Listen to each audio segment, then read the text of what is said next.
حدیث ذرا توجہ فرمائی. فرمایا ابو بکر عمر عثمان جی یا رسول اللہ صلی اللہ علیہ وسلم مال چاہیے، مال لے آؤ، غزوہ خندق لئی، تبوک لئی، غزوہ تبوک لئی مال چاہیے، پیسہ چاہیے، لے آؤ. سیدنا ابو بکر عمر رضی اللہ تعالیٰ عنہ اٹھ پہ فوری. اور میں جے اعلان کرا میں تھوڑی مسجد واسطے پیسے چاہیے، تھوڑی کوئی مجال ہے جے اٹھ کے گھر جائے. ہاں اس طرح جا سکتا ہے، واپس نہ آئے. اس لیے کہ ہم نے اسلام کو چند مسائل تک محدود رکھا ہے. اللہ قسم اسلام کی حلاوت کو چکھا ہی نہیں. حلاوت اگر بندہ چکھے نا پھر دنیا کی محبت، یہ چاہت، یہ پیار رہتا ہی نہیں ہے. ساری لذتیں ختم، دنیاوی عیاشیاں ساریاں ختم ہے جو اسلام کو چکھ. ایک بندے نے میں ویکھیا انہوں میں ازمایا، ایک باری میں گیا ہوں کل کچھ معاملہ سی. اس آگا جی شے ہی کوئی نہیں، شے ہی کوئی نہیں ساڑھے کل، بہت حالات خراب نے. میں کہا چلو ٹھیک. مہینہ گزریا انہوں نے شادی دا کارڈ آ گیا. میں شادی تو انہوں نے پہنچ گیا جب میں ولیمے دی ڈشاں گنیاں کوئی 18.5 سال، 18 قریب ڈشیں ہوں گی، چھوٹی بڑی ساری. میں پھر اس دن نال ہی بیٹھا جتے وہ آپ بیٹھا سی. میں کہا تو اڑے کل ماشاءاللہ آج کل حالات تو ماشاءاللہ خراب ہوئی ہیں کافی سارے. میں کہا حالات تو اڑے خراب ہوئی ہیں ماشاءاللہ، 10 پیسوں پر کاروباری بڑی ٹینشن نے، پریشانیاں نے. ہاں جان جی اوپر. میں کہ 18 ڈشیں 10 دیاں پہیاں نے کہ حالات تو اڑے خراب ہوئی ہیں. مسجد واسطے جو کہ خراب سن، دین کے لیے مسلک منہج کے لیے خراب ہے. ساروں کے حالات جس کو چھیڑ لو اسی کے حالات خراب ہے. دنیا کو جس کے لیے چھیڑ لو اسی کے حالات بالکل ٹھیک. دل و دماغ سے ایمان کو، اسلام کو، دین کو نکال دیا ہے جس شخص نے، جو کماتا ہی نہیں ہے مسجد کے لیے. کیا کاروبار میں تمہاری مسجد کا کوئی حصہ نہیں، تمہارے روح کا کوئی حصہ نہیں، تمہاری اولادوں کے ایمان کا کوئی حصہ نہیں. تمہاری اولادوں کے ایمان کو کون بچائے گا؟ یہ مدارس و مساجد، علماء یہ کمزور ہیں تو پوری جماعت کمزور ہے. علماء مضبوط ہیں، پوری جماعت مضبوط. فرمایا لے آؤ صدقہ و خیرات. سیدنا ابو بکر رضی اللہ تعالیٰ سیدنا عمر رضی اللہ تعالیٰ نماتوں ہیں گھر گئے. سیدنا عمر پہلے آ گئے. فرمایا میں دل خیال کیتا آج جتنا مال میں کے لے کے جا رہے ہو اتنا مال کوئی نہیں لے کے آئے گا. سیدنا عمر گردہ ادھا سامان لے کے آئے.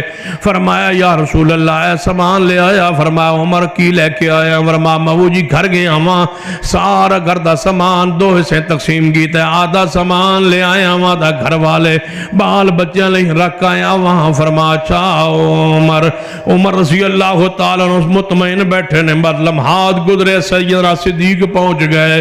فرما ابو بکر کی لے کے آئے. فرما محبوب جی جو کچھ گھر پہ آسی دیواراتے ہاتھ مار دا رہے ہیں کوئی سوئی بھی محمد مصطفیٰ دے اشارے تو پچھے نہ رہ جائے. دیوارہ نہ کچیاں دیواراں سوئیاں پرانیاں خواتین لٹکا دینیاں سن جناب تاکہ سوئی گم نہ ہو جائے، وقت ضرورت مل جائے. یا رسول اللہ سوئی تک کوئی چرپائی، کوئی بستر، کوئی بکسا، کوئی برتن، کوئی چولہا، کوئی توا، کوئی شے گھر نہیں چھوڑی. جو کچھ ہے محمد کے قدموں میں.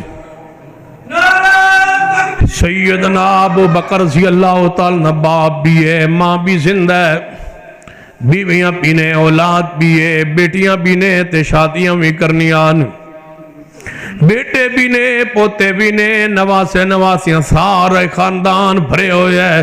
کل کہاں سے کھائے گا؟ بل تؤثرون الحیات الدنیا والآخرۃ خیر وابقیٰ. کوئی کہاں سے کھائے گا؟ فرما اللہ اس کے رسول کی محبت گھر میں چھوڑ آیا ہوں، کچھ نہیں چھوڑا. آج بھی 1450 سال گزرنو کوئی رات نہیں، کوئی دن نہیں، کوئی لمحہ نہیں جب تک صدیق دا ذکر نہ ہو رہا ہوئے. بل تؤثرون الحیات الدنیا بل تؤثرون الحیات الدنیا. نبی علیہ السلام نے فرما ابو بکر دے گھر دا سارا سامان، عمر دے گھر دا ادھا سامان بھی آ گیا ہے، ہجے بھی ضرورت پوری نہیں ہوئی. صحابہ زیادہ نے راشن دا معاملات نے، سفر مہینے دا تبوک دا لمبا سفر ہے، 32,000 دے قریب فوج ہے، او دے راشن دا انتظام کرنا ہے، میرے صحابہ سواریاں دا انتظام کرنا ہے، گھر دے معاملات اخراجات دے کے جاوڑے نے. صحابہ مہاجرین نے اور مال پیش کرو. سیدنا عثمان کھڑے ہوئے، فرمایا 100 اونٹ لدا لدایا، سامان دا لدا لدایا لے لو. فرمایا عثمان تیری طاقت زیادہ ہے، مال تھوڑا ہے اور عطا کرو. فرمایا یا رسول اللہ 200 اونٹ لے لو. فرمایا عثمان ہجے بھی تھوڑا ہے. فرمایا 300 اونٹ لے لو. محبوب جی عثمان دوجی روایت غور کیجئے، فرمایا عثمان اور چاہیے. عثمان ودان دے گئے، محبوب اعلان فرمان دے گئے جنہوں 700 اونٹ لدا لدایا سامان دا. عربی و نسل اونٹ، سرخ اونٹ، قیمتی اونٹ جڑا اس دور دا اعلیٰ ترین اونٹ ہے. قیمت ہوئی ہے جڑی اج ہوندی ہے، کرنسی دا مقام حیثیت گر جاندی ہے.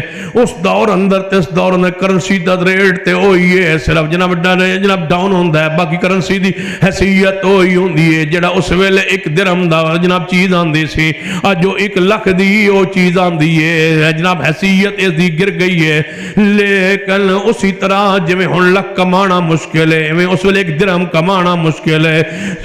صدیق رضی اللہ تعالیٰ 700 اونٹ سامان دا لدیا پیش کیتا ہے. محبوب ممبر تو نیچے اتر آئے، صفا نو چیر دے آگے بڑے، جا کے عثمان نو جپے پا لئے. محبوب نے فرما ما ذرہ عثمان ما ذرہ عثمان، فرما دے گئے قط یا عثمان قط یا عثمان، بس کر عثمان بس کر عثمان. عثمان آج تے انتہا ہو گئی ہے.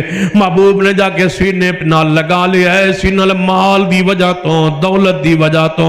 رفع الیدین ہی صرف سنت نہیں، مال پیش کرنا بھی سنت ہے. مسلک پر، منہج پر، عقیدے پر، امام کے اشارے پر، خطیب کے اشارے پر، جماعت کے اشارے پر، امیر کے اشارے پر مال دولت پیسہ اپنا پیش کر دینا. مضبوط ہو جائے مساجد، مضبوط ہو جائے مدارس، کھڑے ہو جائے یتامہ مساکین، کھڑے ہو جائے ایک ایک غریب بندہ اپنے پیروں پر کھڑا ہو جائے. اس فکر کے ساتھ جیو، اس فکر کے ساتھ مرو کہ ہر بندے کو فائدہ پہنچاؤ، ہر غریب کو تیرے مال سے فائدہ پہنچے. ایک باپ کے 2 بیٹے، ایک کوٹھی وچ رہندا ہے، دوجا کرائے پر رہندا ہے. کہاں گیا وہ خون؟ کہاں ہے وہ خون؟ وہ خون کی حدت، وہ خون کی گرم جوش، وہ خون کا تعلق حقیقی باپ کا بیٹا ہے. وہ کرائے پر، وہ ریڑھی پر، یہ دکان کا مالک. فر نبی علیہ السلام نیچے اتر آئے، سیدنا عثمان جا کے جب ڈال لیے سن اللہ کے. فرمایا ما ذرہ عثمان ما ملا بعد اليوم. لوگوں سن لو، عثمان تو آج تو بعد کوئی گناہ بھی ہو جائے، کوئی گناہ عثمان جنت جان تو نہیں روک سکے گا. بس انتہا ہو گئی ہے. عثمان رضی اللہ تعالی محبت عقیدت پیار دی کس چیز نے بلند کیتا؟ عثمان نو بولو صدقہ و خیرات، مال و دولت نے بلند کر دیتا ہے. سینہ عمر نو مویا کیتا صدقہ و خیرات نے. منہج پر پیسہ خرچ نو، جماعت پر پیسہ خرچ نو، اللہ نے بلند کر دیتا ہے. نام صدیق کا، پھر عمر کا، پھر عثمان کا نام یک بعد دیگرے روشن ہویا ہے، بترتیب بلند ہویا ہے، فضیلت شان ملی ہے. مال پیش کرنے کی وجہ سے اگر میں تقسیم کر دوں، سفر آباد میں یہ بیٹھ کر تقسیم کر دوں، اگر ایک بندہ کوئی سفر آباد کے کسی چوک میں کھڑا ہو جائے، وہ کہے صدیق مال لینے کے لیے آیا تھا، سیدنا عمر نعوذ باللہ مال کمانے کے لیے اوپر سے مسلمان ہوئے تھے، کوئی کہ سیدنا عثمان مال لینے کے لیے آئے تھے، میں بڑے کھلے دل و دماغ سے سفر آباد کے کسی چوک پہ کھڑے ہو کے جناب کہنے کے لیے تیار ہوں کہ یہ تمہارے الزامات، یہ تمہارے بہامات، یہ تمہارے اشکالات، یہ تمہارا نفاق، یہ ہمارے فسق و فجور پر مبنی اقوال، یہ کفریہ بول اور جملے جو تم نے گھڑے ہوئے قوم کو نوجوانوں کو گمراہ کرنے کے لیے یہ سارے تمہارے مانتا ہوں اس شرط پر کہ تم دلیل دے دو کہ صدیق و عمر عثمان نے اسلام قبول کرنے کے بعد مال